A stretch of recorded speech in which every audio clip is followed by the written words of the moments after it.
প্রীতিস কুকবুকে সবাইকে স্বাগতম। দুপুরবেলা গতকাল খাসির মাংস রান্না করেছিলাম। তো রাতে আমি আর কি পরোটা খাবো বা রুটি খাবো মাকে বলে রেখেছিলাম।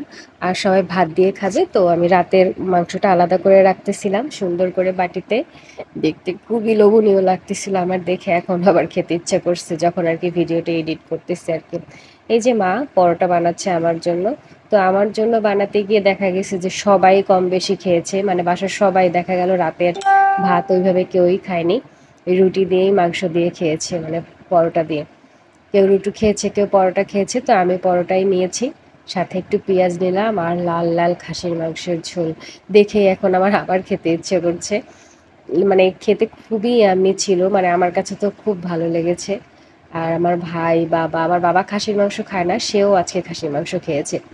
তো অনেক টেস্ট ছিল খেতে। কেউ আবার লোভ দিয়েন না, তাহলে কিন্তু পেট খারাপ হবে। যাই হোক, লোভনীয় খাবার ভিডিও দেখতে অবশ্যই আমার পেজের সাথে থাকবেন। আমি একটু খাবার পটু মানুষ, তো তাই একটু আর কি খাবারের ভিডিও দিই বেশি, কেউ কিছু মনে করবেন না প্লিজ। আর ভিডিওটি ভালো লাগলে অবশ্যই লাইক, শেয়ার এবং কমেন্টস করে আমার পেজের সাথে থাকবেন। আর আমার টপ ফ্যানরা তো অনেক ভালো, তারা অনেক পয়েন্টসে এগিয়ে গেছে। মানে আমি বলেছিলাম 2000 পয়েন্টস, কিন্তু একজন দেখলাম 3000 পয়েন্টসও কমপ্লিট করে ফেলছে। Tata, bye bye.